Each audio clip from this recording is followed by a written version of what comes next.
बुलढाण्यामध्ये ट्रक आणि स्विफ्ट कारमध्ये झालेल्या भीषण अपघातात 4 जणांचा मृत्यू झालाय तर 2 जण या अपघातात जखमी झाले।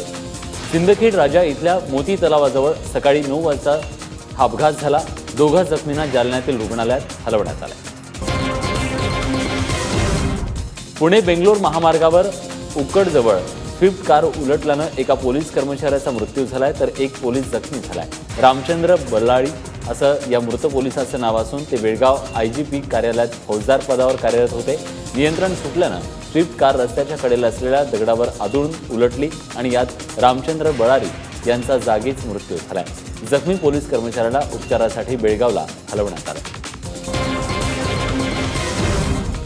हैदराबादमध्ये मुथूट गोल्डच्या शाखेतून 40 किलो सोनं चोरी प्रकरणी नांदेडमधून 4 संशयितांना ताब्यात घेण्यात आलंय। आंध्र प्रदेश पोलिसांनी मुखेडच्या पांगरवाडी ताडण्याजवळ चौघांना चौकशीसाठी ताब्यात घेतलंय। हे 4ही जण आंध्र पोलिसांच्या रेकॉर्डवर गुन्हेगार आहेत। हैदराबादमधल्या 2 दरोड्यांमधील साम्य बघता त्यांना संशयावरून ताब्यात घेण्यात आलंय।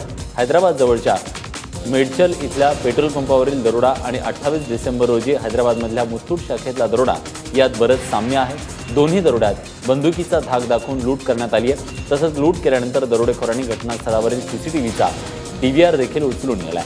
त्यामुळे आता आंध्र पोलिसांनी संशयाच्या आधारे रेकॉर्डमधील आरोपींची धरपकड सुरू केली आहे, ज्यात पांगरवाडीतल्या चौघांना ताब्यात घेण्यात आलंय। भारताचा कसोटी कर्णधार विराट कोहली आणि अभिनेत्री अनुष्का शर्मा नववर्षाच्या मुहूर्तावर साखरपुडा करणार अशी कुजबूज सध्या सुरू आहे। नाताळपासून अनुष्का आणि विराट देहरादूनच्या आनंदा हॉटेलमध्ये एकत्र थांबले होते। अनुष्काचं कुटुंबही सध्या देहरादूनमध्येच आहे आणि याच हॉटेलमध्ये अनेक दिग्गज थांबले असल्याची चर्चा आहे। अभिनेता अमिताभ बच्चन, जया बच्चन आणि उद्योगपती अंबानी परिवार देखील देहरादूनमध्ये पोहोचलेत। बच्चन आणि अंबानी परिवार आनंदा हॉटेलमध्येच उतरलेले आहेत आणि या साखरपुड्याच्या संदर्भात कमालीची गोपनीयता बाळगली जाते। विराटनं मात्र ट्विट करून अनुष्कासोबतच्या साखरपुड्याच्या बातमीचं खंडन केलंय। विराट असं म्हणतोय, साखरपुड्याच्या बातम्या निराधार आहेत। जर आम्ही साखरपुडा करणार असू तर लपवण्याचा प्रश्नच येत नाही, नक्की कळू। माध्यमातल्या बातम्या दिशाभूल करणाऱ्या आहेत, केवळ अफवा पसरवल्या जात आहेत असं विराटचं म्हणणं आहे। रिझर्वेशन चार्ट तयार झाल्यानंतर रिझर्वेशन करणाऱ्या प्रवाशांना 1 जानेवारीपासून 10% सूट देण्याचा निर्णय रेल्वे मंत्रालयाने घेतलाय।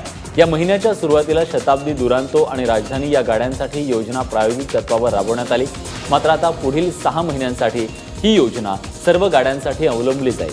संबंधित वर्गातील शेवटचं तिकीट ज्या दरानं खरेदी केलं गेलंय त्या दरावर 10% सूट दिली जाणार आहे। पारदर्शकतेसाठी या तिकिटाची रक्कम देखील आरक्षण चार्टवर लावली जाणार आहे। प्रवाशांची संख्या वाढवण्याचा रेल्वेनं हा प्रयत्न केला।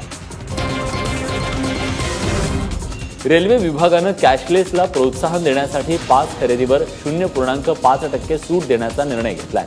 डेबिट क्रेडिट कार्डद्वारे पास काढणाऱ्यांना ही सवलत मिळणार आहे। पासच्या मूळ रकमेत ही सूट दिली जाईल। 1 जानेवारी 2017 पासून या मुंबई उपनगरीय रेल्वे मार्गावर या नव्या निर्णयाची अंमलबजावणी सुरू होणार आहे। टेनिस स्टार सेरेना विल्यम्स लवकरच लग्नाच्या बेडीत अडकणार आहे। रेडिट या सोशल नेटवर्किंग साईटचे को फाउंडर अलेक्सिस ओव्हानियम यांच्याशी सेरेना विवाहबद्ध होणार आहे।